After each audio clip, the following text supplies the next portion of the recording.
Right, without further ado, I need to see what happens. The crossing. Stop! I shout, but he is already halfway, reaching a dangerous scree towards the base of the cliff. Mary shoves her pillowcase at me and clambers up to meet him. I expected to turn him around, but she helps him navigate down. What are you doing? We don't have time to take him back, says Mary, regaining her breath. And we can't leave him here. He'll have to come. I stare down at the silent child. It's all right, I say softly. It looks like he's biting down on his thumb rather than sucking it. I reach out a hand and lay it lightly on the crook of his small arm. Kidlat's eyes flick rapidly from Mary and me. He's breathing fast. I move closer and lay my other hand on his back, rubbing gently. Mary sits down too, and slowly, his breath's calm. He allows me to guide his hand out of his mouth, and I see the tooth marks around the base of his thumb. His eyes fix on me, and I know Mary is right. We have to go before anyone notices we're missing, and it will be nearly impossible for him to climb back on his own. Listen, Kidlat, we're going on a trip. You're going to have to do exactly as we say, okay? He nods. At least he's only small, says Mary. I bite back any meanness, though I am angry that he's followed us. I want to get to Nane as quickly as possible. Kidlet sits on the beach as we ready Lihim, tying on the bedsheet sail and guiding the oars into their grooves. Mary helps Kidlat aboard and takes an oar in her good hand. Ready, I say. She nods, her pale skin flushed. I push us out into deeper water. When I'm up to my chest, I kick my legs hard and haul myself over the side of the boat. It rocks precariously, and some water seeps in through the patched crack below the lip. But soon it rights itself. We need to get clear of the cliffs, says Mary, nodding at the empty sail. They're stopping the wind. We'll have to row. Mary holds out her right wrist and I bind it into the oar so she can use both arms. I sit next to her and take up the other oar.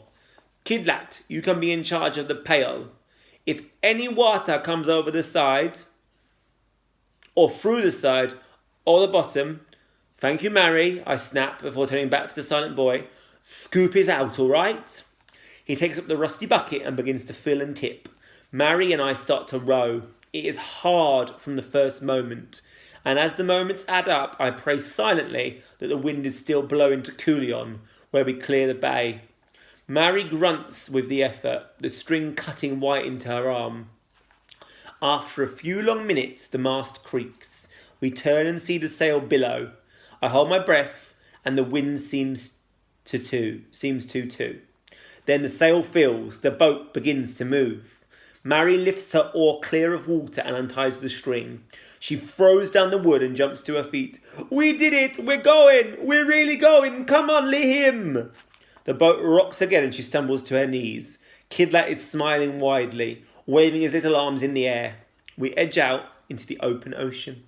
The sea is not calm like it was the day of our first crossing. Or perhaps it is because we are in a boat that is so much smaller than the waves feel bigger.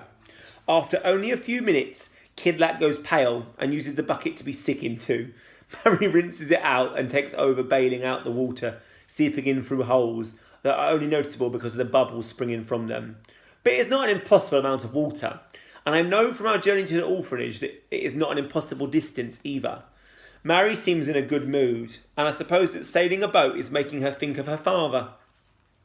I crawl to the front of the boat, ducking under the sails so I can watch the boat cut the water. I think of people who owned it, who hauled nets full of fish aboard and painted it red and finally left it tied in a shallow cove. Where have they gone? Perhaps they hoped someone would find it and fix it someday. Perhaps Mary and I were always meant to find it. But that would mean I was always meant to come to the orphanage, which in turn would mean Nanny was always meant to be sick. And I don't like to think that. That's the problem with believing there's a reason for everything. You have to take the good with the bad. Nanny taught me the word for it, Tadhana, the invisible force that makes things happen outside our control, like earthquakes or shipwrecks, or falling in love. I think that we would call that fate. Mary comes to join me in the bow of the boat. She holds out one of the oranges she stole from Luco. Breakfast time!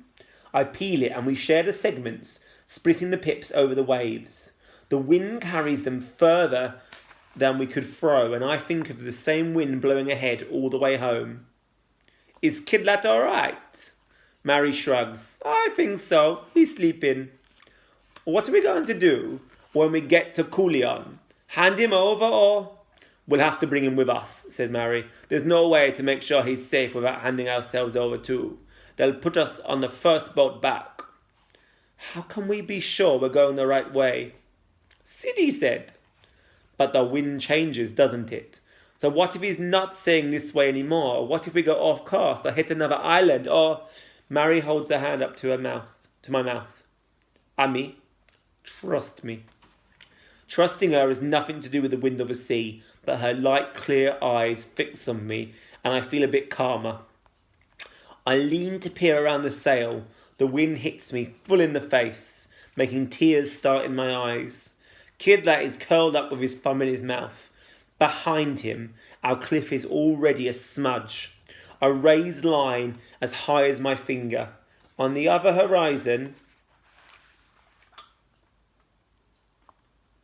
there are only waves, small hills rolling on and on. The sea is not light blue anymore. Up close it is a night sky, opaquely navy. I think of all the things beneath us, the fish and the coral and the sharks. Trust me, the mast groans and rasps as the wind cracks in our sail. Right, I'm going to start a new one. We're going to have part 2 of The Crossing. And that will be it for today because it's a longer chapter. Part 2 of The Crossing. Let's see if they make it across successfully, and then we'll have to see what happens next time. So we've got part 2 of The Crossing coming straight after this.